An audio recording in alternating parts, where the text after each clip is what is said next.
मस्जिद से अजान की आवाज़ गूंज रही थी। शाम का वक्त था। हिबा अपने घर की छत पर बैठी आसमान को देख रही थी। उसकी जिंदगी बाहर से बिल्कुल ठीक थी, मगर दिल में एक खालीपन था। हर नमाज के बाद वो एक ही दुआ मांगती, या अल्लाह, अगर मेरी किस्मत में कोई है तो उसे मेरे लिए बेहतर बना दे और मुझे उसके लिए। उधर उसी शहर के दूसरे कोने में आरिस अपने ऑफिस से लौट रहा था। कामयाब, समझदार, मगर दिल के मामले में बिल्कुल खाली।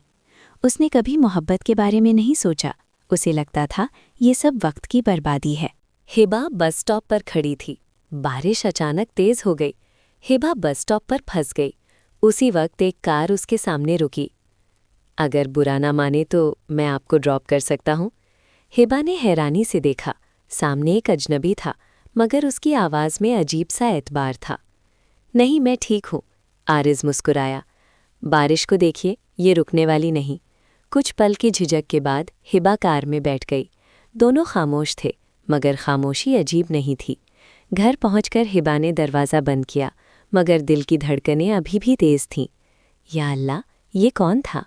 उधर आरिस भी गाड़ी पार्क करते हुए सोच रहा था, क्यों उसकी आंखों में इतना सुकून था? क्या ये सिर्फ एक इत्तेफाक था या उनकी दुआओं का पहला जवाब? क्या दो बिल्कुल अलग सोच वाले लोग एक ही मुकद्दर में लिखे हो सकते हैं? बारिश वाली रात के बाद हिबा ने खुद को समझाया, वो बस एक इत्तेफाक था, मगर दिल बार बार उसी आवाज़ को याद करता। 3 दिन बाद वो अपनी दोस्त के साथ एक इस्लामिक बुक स्टोर गई। शेल्फ से किताब उठाते ही उसका हाथ किसी और हाथ से टकराया। ओह सॉरी, हिबा ने नज़र उठाई और दिल धड़क उठा। वो वही था, आरिस।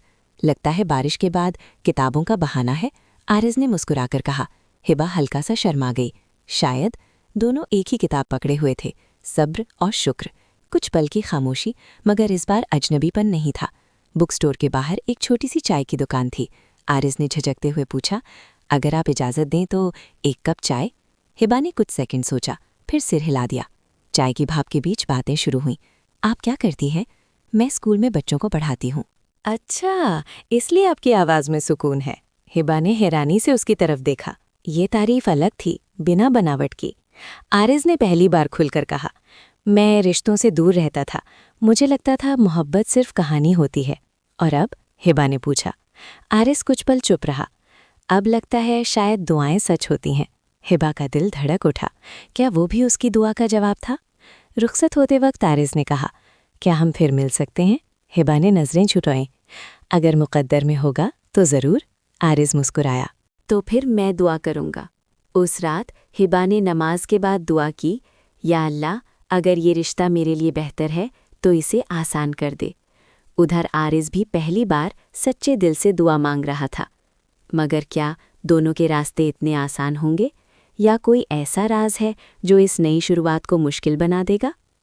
दूसरी मुलाकात के बाद दोनों के बीच बातचीत शुरू हो गई। कभी मैसेज, कभी छोटी सी कॉल, मगर हर बात में हद और एहतराम था। हिबा को ये बात पसंद थी। आरिस कभी हद पार नहीं करता था। एक शाम हिबा ने देखा आरिस का मैसेज नहीं आया। न कॉल, न कोई जवाब। दिल में हल्की सी बेचैनी उठी। या अल्लाह, सब ठीक हो? अगले दिन भी वही खामोशी। आखिरकार तीसरे दिन आरिस का मैसेज आया, मुझे आपसे ज़रूरी बात करनी है। दोनों उसी बुक स्टोर के पास मिले।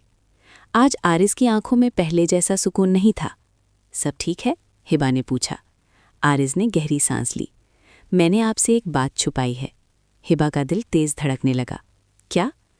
मेरी पहले मंगनी हो चुकी थी। कुछ पल के लिए हवा रुक सी गई। हिबा की आंखें झुक गईं, मगर वो रिश्ता टूट गया। आरिस ने जल्दी से कहा, क्यों? आरिस की आवाज़ भारी हो गई। क्योंकि मैं काम में इतना डूबा रहा कि उसे वक्त ही नहीं दे पाया। उसने कहा, मैं दिल से खाली हूँ। कुछ पल के लिए खामोशी छा गई। हिबा ने धीरे से कहा, तो अगर कल आप फिर काम में डूब गए तो? ये सवाल सीधा दिल पर लगा। आरिस ने पहली बार उसकी आंखों में देखते हुए कहा, पहले मैं मोहब्बत को अहमियत नहीं देता था। अब अगर वो मेरी ज़िंदगी में आए तो उसे खोने की गलती दोबारा नहीं करूँगा। हिबा ने कोई जवाब नहीं दिया। वो सिर्फ इतना बोली, मुझे सोचने का वक्त चाहिए। आरिस ने सिर झुका दिया। मैं इंतज़ार करूँगा। उस रात हिबा ने लंबी नमाज पढ़ी। आंखों से आंसू रुक ही नहीं रहे थे। या अल्लाह, अगर इसमें भलाई है तो दिल को सुकून दे दे, और अगर नहीं तो इसे दूर कर दे। सुबह जब वो उठी, दिल में अजीब सा सुकून था, जैसे जवाब मिल गया हो। हिबा ने आरिस को मैसेज किया, आज मिल सकते हैं? आरिस तुरंत राजी हो गया। वो उसी पार्क में मिले जहां शाम की हल्की हवा चल रही थी। आरिस के चेहरे पर बेचैनी साफ थी। आपने सोच लिया? हिबा ने कुछ पल उसकी आंखों में देखा। हाँ, मैं अतीत से नहीं डरती, हिबा ने धीरे से कहा, मगर मुझे ऐसा रिश्ता चाहिए जहां मोहब्बत सिर्फ लफ्ज़ ना हो, अहमियत भी हो। आरिज़ ने बिना देर किए जवाब दिया, अगर आप साथ होंगी तो मैं हर रोज़ सीखूंगा कैसे किसी को खोने से पहले संभाल लिया जाए। हिबा की पलकों पर नमी आ गई। तो फिर हिबा ने हल्की मुस्कान के साथ कहा, मैं आपको एक मौका देती हूँ। आरिज़ की आंखों में चमक आ गई। सिर्फ एक? फिलहाल। दोनों हंस पड़े। कुछ ही दिनों में दोनों ने अपने घर वालों को बताया।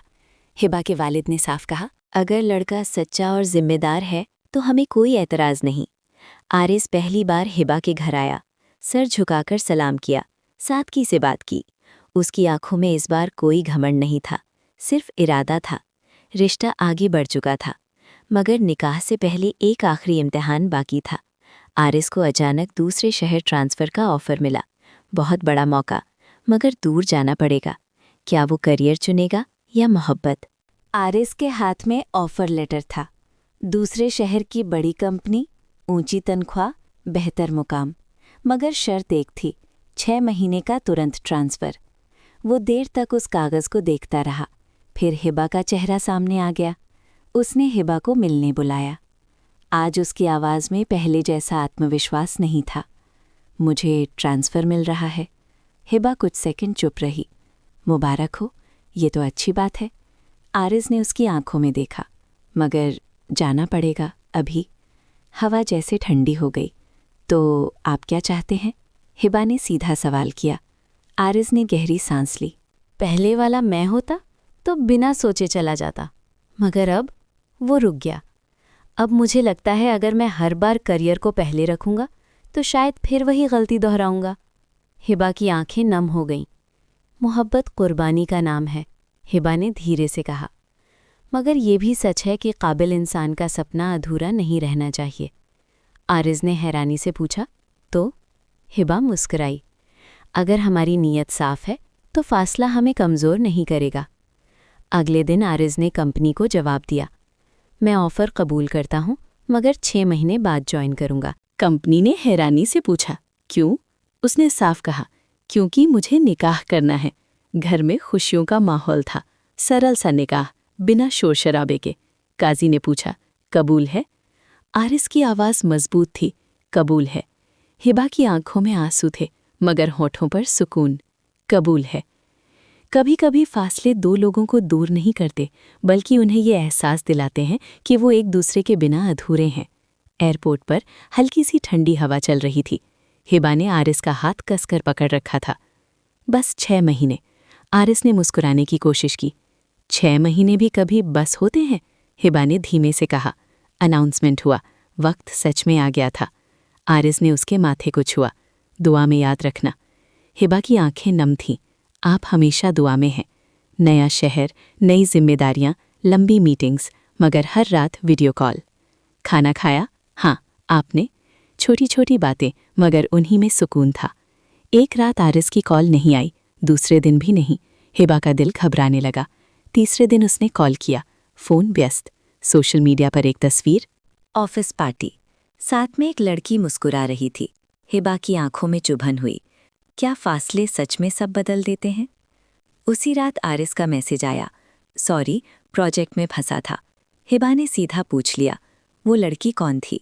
आरिस खामोश हो गया और हिबा ने फ़ोन रख दिया। फिर कॉल आई, तुम्हें मुझ पर इतना भी भरोसा नहीं? हिबा की आवाज़ कांपी। भरोसा है, मगर डर भी है।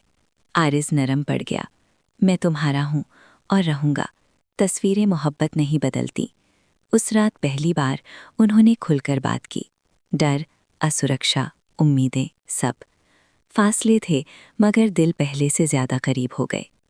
कुछ फैसले ज़िंदगी बदल देते हैं और कुछ फैसले मोहब्बत की असली सच्चाई दिखा देते हैं। आरिस देर रात बालकनी में खड़ा था। हाथ में ईमेल खुला हुआ था। विदेश की नौकरी, हमेशा के लिए, सपनों से भी बड़ी सैलरी, मगर एक शर्त, 3 साल का कॉन्ट्रैक्ट। उसने आंखें बंद की। हिबा की आवाज़ जैसे कानों में गूंज उठी। फासले आसान नहीं होते। वीडियो कॉल कनेक्ट हुई। मुझे एक और ऑफ़र मिला है, आरिज़ ने धीमे से कहा। हिबा ने मुस्कुराने की कोशिश की। इस बार कहाँ? विदेश, और शायद लंबे समय के लिए। कुछ सेकंड खामोशी। अगर ये तुम्हारा सपना है तो तुम्हें जाना चाहिए। आरिस चौंक गया। और तुम? हिबा ने हल्की मुस्कान के साथ कहा। मोहब्बत किसी को रोकती नहीं, साथ देती है। मगर उसकी आंखों की नमी सब बता रही थी। उस रात आरिस सो नहीं पाया। पहली बार उसे लगा वो फिर वही गलती करने जा रहा है। सुबह उसने टिकट बुक करने की जगह एक और टिकट बुक की, वापसी की। शाम का वक्त था। हिबा ने दरवाज़ा खोला। सामने आरिस खड़ा था। आप? आरिस ने बिस्कुराते हुए कहा। मुझे समझ आ गया। सपने वो नहीं होते जो हमें दूर ले जाएं। सपने वो होते हैं जिनमें हम साथ हों। हिबा की आंखों से आंसू बह निकले। मैं विदेश नहीं जा रहा, आरिस ने साफ कहा। मगर एक और सपना है, हम साथ मिलकर कुछ शुरू करें। हिबा हैरान थी। हम अपना बिजनेस शुरू करेंगे, यहीं, साथ। जब दो लोग एक दूसरे का हाथ थाम लेते हैं तो मुश्किल रास्ते भी आसान लगने लगते हैं। आरिस और हिबा ने मिलकर एक छोटा सा ऑनलाइन स्टार्टअप शुरू किया। शुरुआत आसान नहीं थी। पहले महीने कोई खास ऑर्डर नहीं, थोड़ा घाटा, थोड़ी चिंता, मगर दोनों के बीच भरोसा पहले से ज्यादा मजबूत था। एक रात हिबा चुप बैठी थी। अगर ये नहीं चला तो? उसने धीरे से पूछा। आरिस मुस्कुराया। तो दूसरा शुरू करेंगे, मगर साथ रहेंगे। हिबा ने पहली बार महसूस किया, सुरक्षा सिर्फ पैसे से नहीं, साथ से मिलती है। तीसरे महीने एक बड़ा ऑर्डर आया, फिर दूसरा, फिर रेफरेंस। धीरे धीरे उनका काम पहचान बनाने लगा। जिस शहर में वो कभी अजनबी थे, आज वहीं उनका नाम लिया जाने लगा। एक शाम छत पर बैठे दोनों चाय पी रहे थे। अगर तुम उस दिन विदेश चले जाते, हिबा ने कहा। आरिस ने उसका हाथ थाम लिया। तो मैं जिंदगी की सबसे बड़ी गलती कर देता। हिबा मुस्कुरा दी। 1 साल बाद उसी शहर में, उसी छत पर आरिस ने कहा, नया शहर, नई मोहब्बत, मगर अब एक नई जिम्मेदारी भी चाहिए। हिबा ने हैरानी से देखा। आरिस ने हल्के से कहा, क्या हम अपनी छोटी सी दुनिया को थोड़ा और बड़ा करें? हिबा की आंखों में आंसू थे, मगर इस बार सिर्फ खुशी के। वो शहर जो कभी अजनबी था, अब उनकी मोहब्बत का गवाह बन चुका था। उन्होंने सीखा, मोहब्बत सिर्फ साथ रहने का नाम नहीं, साथ निभाने का नाम है। और जब नीयत साफ हो तो फासले, मुश्किलें, डर सब दुआ बन जाते हैं। नया शहर, नई मोहब्बत, और 2 दिलों का वो सफ़र जिसने उन्हें सिखाया कि सच्चा साथ किस्मत से नहीं, नीयत से मिलता है। उन्होंने सपनों से ज़्यादा एक दूसरे को चुना, और शायद इसी का नाम मुकम्मल मोहब्बत है। अगर इस कहानी ने आपके दिल को छुआ हो तो दुआ में याद रखिएगा। मिलते हैं अगली कहानी में, एक नई मोहब्बत, एक नए एहसास के साथ। शुक्रिया, खुदा हाफिज।